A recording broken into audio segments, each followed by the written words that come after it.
Happy New Year, everybody. I'm sitting here just about to record Spanish animal rights band Major Arcana in an interview. Both members are here. First off, can you introduce Major Arcana to the world, please? All right, how you doing? Major Arcana, animal rights band. All our lyrics are about animal exploitation, the kind of problems that there are for the animals, basically, non-human animals, and everything that they go through. Really, we try to make people sensitive and conscious to the way that animals are treated. And they're basically used in just about everything we see around us, and we try and transmit that through our music. Oh, that's cool. You've just been in the studios in London. Can you tell our viewers about that? Yeah, we've just been in, we've just recorded an animal rights song in Abbey Road Studios, which is supposed to be the most important recording studios in the whole world. It was it was a mental experience, absolutely amazing. So the song's been recorded in English and Spanish. I can't reveal the title of it yet until it's finished. And basically, there was like a double whammy for us, because apart from recording in Abbey Road Studios, what we feel to be one of the first ever animal rights songs to be recorded there, as far as we know, we went with a guy called Aurelio Morata, who is is quite a well-known producer. Apart from that, he was mega famous in the 80s and the 90s in a band called Los Rebeldes, the Rebels. And so he's a name in his own kind of in his own right, if you know what I mean. He's mega well known over here, and he's the one that's kind of setting this stuff up and supporting everything we're doing. So we're working with him. I can't believe it. He's actually recorded as well on the song, so in English and Spanish, and it's a privilege. So how did you get into animal rights? What was the reason for forming the band, and what was your involvement? Right, well, I haven't eaten meat for over 30 years now anyway. So since I was really, really young, I went vegetarian. And it's one of those things. I was very young, stroking a cow in the field, and you just make the connection. You just say, no, this is not right. So it started like that. But actually, I've always been a singer for many years, since I was like 17, 18 years old. And then one day it just kind of clicked. Actually, I was in the supermarket a couple of years ago, in the supermarket, just buying, the vegan food like you do, going through all the stuff. And Galero, the guitarist, was sitting outside the supermarket, and not far from the supermarket there's a slaughterhouse, and he saw a big truck of pigs on their way to slaughter. And we're both musicians, and he just sat there and did some lyrics about these pigs, because he just couldn't believe what he was seeing. He was like, oh God. And when I came out of the supermarket, he said, look, I've done these lyrics about some pigs, and the song's called Just Because I'm Not Human. And basically, I just went, oh my God, we've got to put some music to this. And that's how it started. And then after that, when people started writing to us saying, oh my God, I've gone vegetarian or vegan after seeing some of your videos, because we started putting videos to the music. We try and keep a lot of the graphic stuff out, so non-vegans, non-vegetarians can watch it. So we try and keep it as low-key graphic as possible, but at the same time, try and get people to kind of, to pull at their heartstrings. So they kind of say, oh my God, this really is, it's not just a packet in a supermarket. This was an actual living being. So that's what we do with our music. That's how we started making music for animals. It was just literally some lyrics that got together outside a supermarket in around about 2012. Okay, that's cool. So, since you've been doing all the protests, and obviously you've got publicity on TV, nationally, you've been on radios and stuff like that, you've received a lot of death threats and rape threats. Can you tell us a bit about that? Yeah, well, basically what happened, because we're as much on the front line as far as activism goes as possible. We do more activism than we do music, if I'm honest. And then when we go to our activism, we're there, and we try and record a lot of stuff to then bring it back to show people, especially outside of Spain, what's going on. But this particular time we set together, like we set up a video of the song La Tortura no es cultura, which means torture's not culture, which is an anti-bullfighting song. We uploaded it, I think it was last year, onto YouTube. In 3 days it had over 50,000 hits. So we was like, wow, that's really good, because obviously we need people to see this, see what's going on over here. And of course the bullfighting supporters weren't very happy about this, and all of a sudden I started getting death threats, rape threats through Hotmail. Now it was like out of the social network, out of the social Facebook, Twitter and stuff like that. Now it was going really, really private. We also had our tyres slashed in Barcelona, and we had actually gone on a 2-day protest. When we came back, the car was wrecked. And basically the threats were really, really bad, death and rape. And also they implicated they were going to go after my mum as well. They knew where I lived. We had to move house. We had to have police protection on a few gigs for a while afterwards. The police were investigating to try and get the IP addresses and stuff like that. And it got a bit hairy, but I didn't know that this stuff had actually got out into the press. And then one day somebody phoned me at 8 o'clock in the morning and said, oh my God, your story's been on the news. I went, you're joking? No, it's been all over the radio. And then the next thing we know, over here in Barcelona, because bullfighting's banned in Catalonia, it's been banned for a good few years now, they started ringing us up from different TV stations and can you come on and tell us about the rape and death threats that you're getting from bullfighting supporters? So I did. I went on telly and I spoke about it, which I think helped a lot, because it died down. The threats kind of stopped after that for a little while.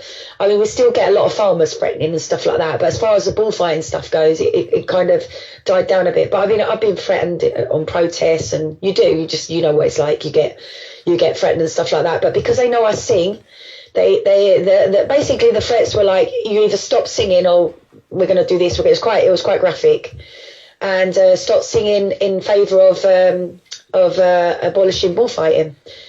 Which makes it worse for me, because if they tell me to stop doing something, I'll do it all the more. So that didn't work. We just carried on composing, as you do, basically. Oh, that's good.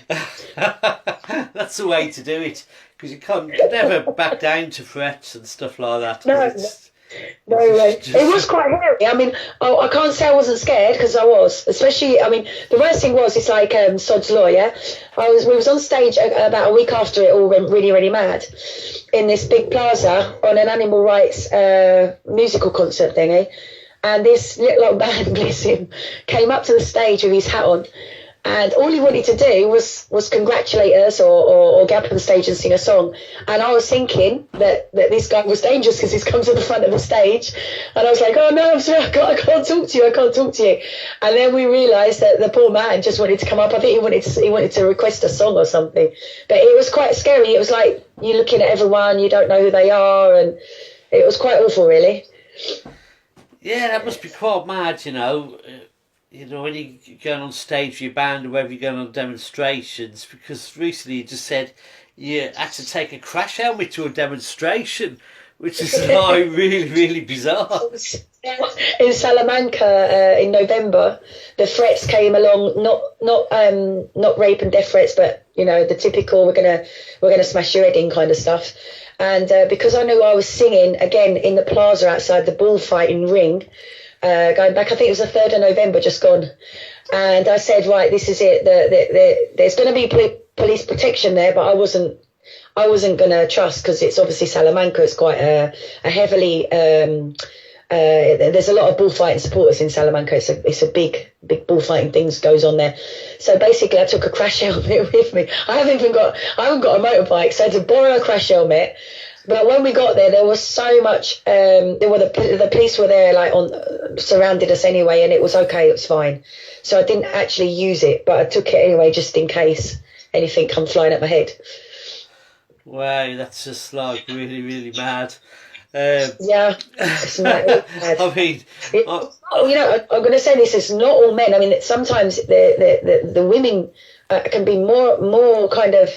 Threatening than the guys. I mean, obviously the guys, it's all the rape stuff and that, but some of the women are really, really aggressive, and it can get really, really scary, because they're obviously things are getting worse for the bullfighters here, because it is getting abolished bit by bit. It is really getting abolished. The plazas are empty. People are not going anymore. Kids don't want to. Teenagers don't want to go and see this stuff. They're like, they'd rather be on their Wii or their MP3 players or whatever. And of course, what you got here now is the ones that are really trying to conserve bullfighting are getting more and more nervous. It's getting more and more violent now on the protests.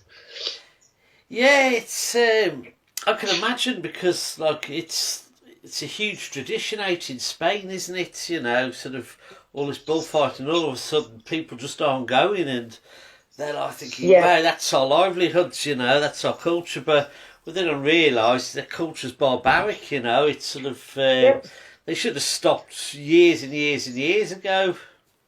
Yeah, you're right. And it's not just the bullfighting that I mean, especially like in Britain, we see bullfighting as in the ring with the matador and the bull. But the worst ones, if I can say this, it sounds silly, but even worse, you've got the village ones, which are, some of them are illegal.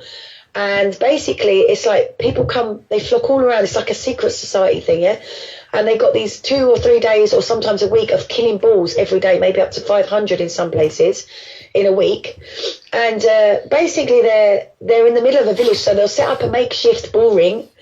And I mean, there's a really barbaric one in Valencia in September where they get the children involved. So the children go in with baby bulls, and the idea is to spear the baby bull from one side to the other without touching the organs. And of course the baby bull thinks he's going to play with another child, so a human child, so he comes out really happy and dancing around. Of course the child doesn't really want to do this, but it's pushed into spearing this bull, and it's just mad. They go from like 4 or 5 years old, the human babies, from 4 or 5 years old upwards, to go there to kill baby bulls. It's just like, and then the tractor comes, literally, I've been there a few times on process on that one. The tractor comes along and picks up all the dead bodies and carts them all off. And you're like, wow, you know, kids, what are they installing in their minds? But it's a big thing over here. So there's a lot of money. Also, the traditional bullfighting, there were a little while ago, there was talk of where they're going to try and resuscitate it with making it kind of bond with the football world. So, you know, football over here is a really big thing. So they were going to try and resuscitate it by joining the two together, which is atrocious. But whether they're going to carry on with that, I'm not sure. But there was talk of that about a year ago. So it's nuts. That's mad. Over in Spain, do you get things like that veganry thing, you know, that January vegan thing we're doing here? Do you get that in Spain? No, I've only seen it on Facebook. I've only seen it in English-speaking language. I haven't seen anything at all about this going on in Spain. There's a few things going on. Like you get a lot like 269 and stuff like that going on over here, but I haven't seen the vegan thing, but hopefully it will come here, you know. I mean, do you know what I mean? Spain's coming on leaps and bounds because it's been quite behind in as far as animals goes. The last year it's coming on leaps and bounds, but it's taken a long time, but it's getting there. We've got more vegan and vegetarian restaurants than we had before. I remember going back 10 years ago, if you said you were vegan, they would give you some pasta and a bottle of tomato ketchup and tell you to get on with it. But now you've actually got like a lot more food stuff going on. Things are creeping into the general supermarkets. Soya milk has taken off a lot in Spain, which is really, really good. It seems to be quite kind of trendy at the minute. So, of course, we're trying to hopefully that will stay like it is. So the sales have gone down in dairy milk, that's for sure. Soya yogurts, people tend, even if they're not vegan or vegetarian, they tend to be buying them because they like the taste. But yeah, we haven't got as far as I know, we haven't got the vegan January thing here. Okay. So we'll have to sort that one out. So, do you want me to send over 1,000 of my posters to stick around Barcelona? It wouldn't be a bad idea, actually. You can come over and help me put them out as well. I just come up with that poster today. It's No, do you know what? It's probably quite a good idea. I've only seen it in the last couple of days. I've been a bit unconnected lately, but it's not a bad idea to try and get it going here as well. At all. It's a fantastic idea. So, you've got an album out. Where can people purchase the album from? Well, the album, I mean, it's been around a while now. It's a Revolution one by Major Arcana. The new one will be out hopefully in about 3 weeks' time. So we're hoping to finish it as soon as possible and get that out. So it's going to be a new project, a whole new set of songs, a new atmosphere. Always animal rights, always promoting veganism. But the old one is still around. The people can either contact us, some songs on in English and some songs on there in Spanish, and or you can order it from the website if you're in Britain. But hopefully we've got this new one coming out pretty soon, so which I'm really, really excited about. So, but yeah, the old one's still around. It's just a case of getting in contact with majorarcana.com. or the website, or going on Facebook, which at the moment, because Facebook keeps bringing our account down, you have to find Sharon Townsend. If you find the profile Sharon Townsend on there, you can get in contact with me, because our Major Arcana Facebook page gets banned on average about every 3 months. So I've been to about 9 already.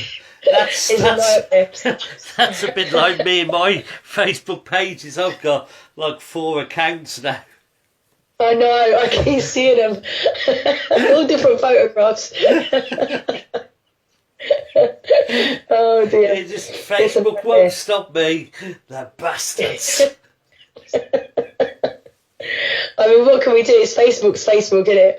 You're right. If you put like anything to kind of like child pornography or whatever, all that kind of stuff on there, it might get taken down. But if you put out any animal stuff, straight away they delete your account. It's just nuts. They're not very animal friendly, from what I can see.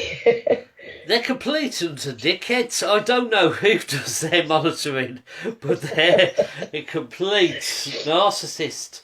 Something they've got to be. It's sort of some of the things they allow. And then I know. the animal, if in defence of animals, they just take it down. And yet we've got in Spain at the moment, we've got 2 pages that are going really strong. That one's called I Hate Cats and one's called I Hate Dogs, and they're really violent. And everyone's been getting together, rallying around, trying to get these pages taken down because they're graphic. And Facebook won't do anything about it. They just won't do anything about it. They said it complies with the terms and conditions. I'm like, what? They're torturing animals on there, live, on videos and stuff like that, and they're not taking it down. Yeah, they're bastards. It makes you wonder what planet we're on, Crikey.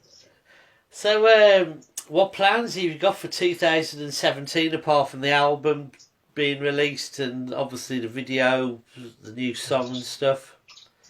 Yeah, there's...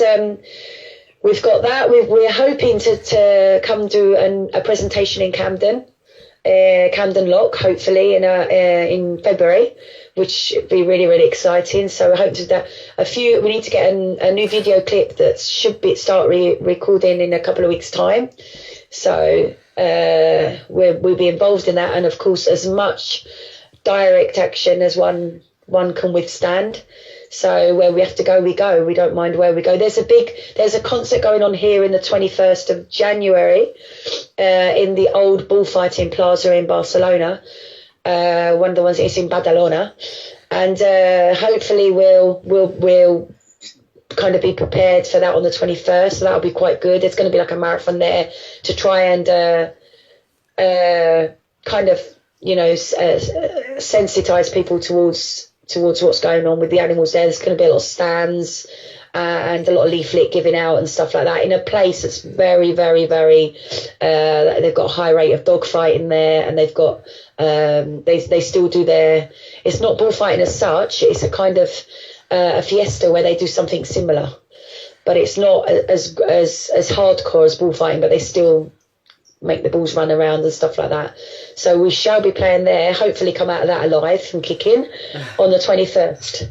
And there's quite a few things as it goes. There's quite a few concerts coming up for the summer.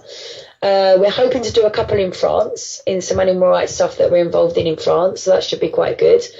And like I said, everywhere I go, I wear my ALF pullover and promote as much direct action as possible, because I think there's a lack of people going out onto the streets and doing what they need to do.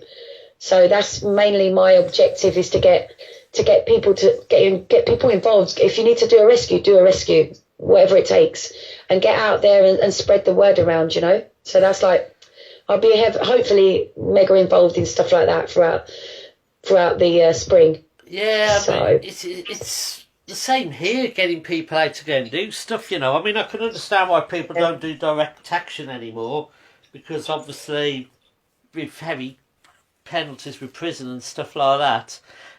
But like normal street protests, I mean, I'm in a group locally where there's 750 people, but if you go and do a protest about animal rights, you probably get, it's the same 5-6 people all the time.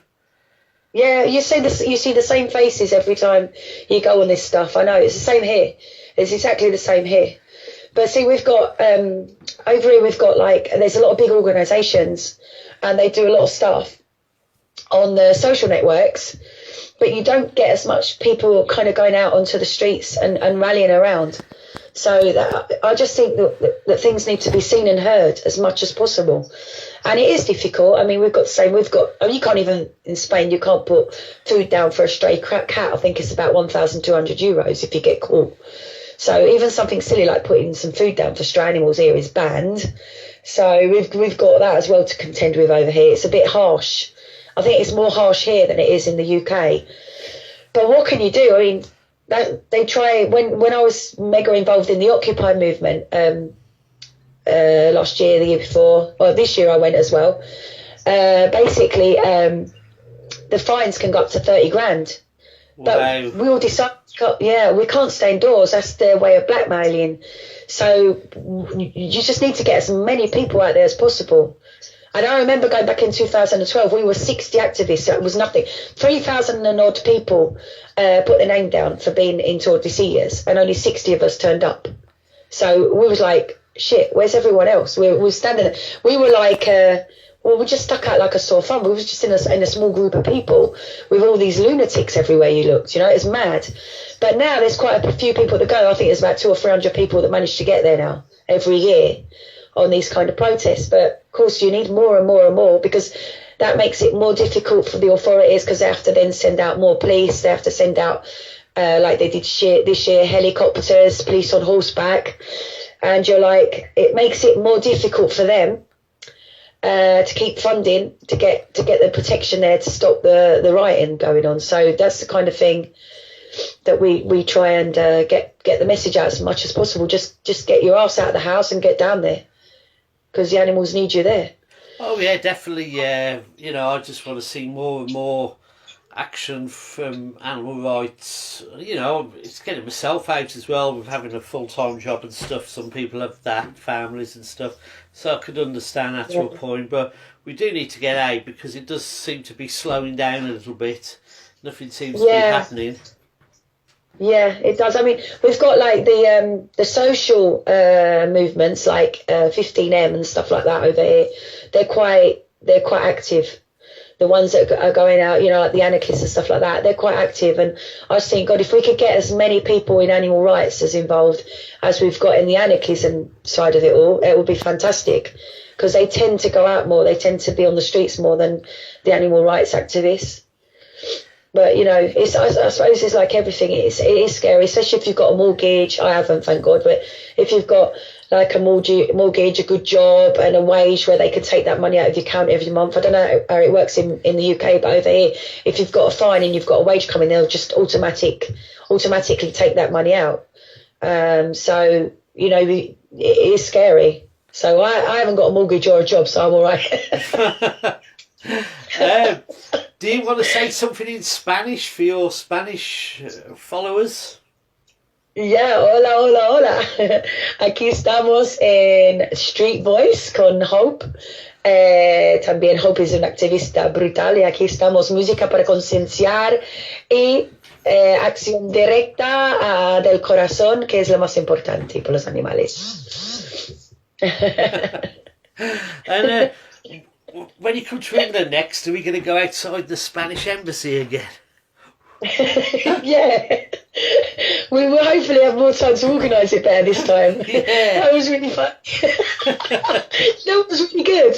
You know, when the police came and their hairs were all messed up because they were probably thinking, oh no, they looked a bit kind of troubled. And they got there and they were really good with us, weren't they? And I'm not really a police fan as such, yeah, but they were really nice.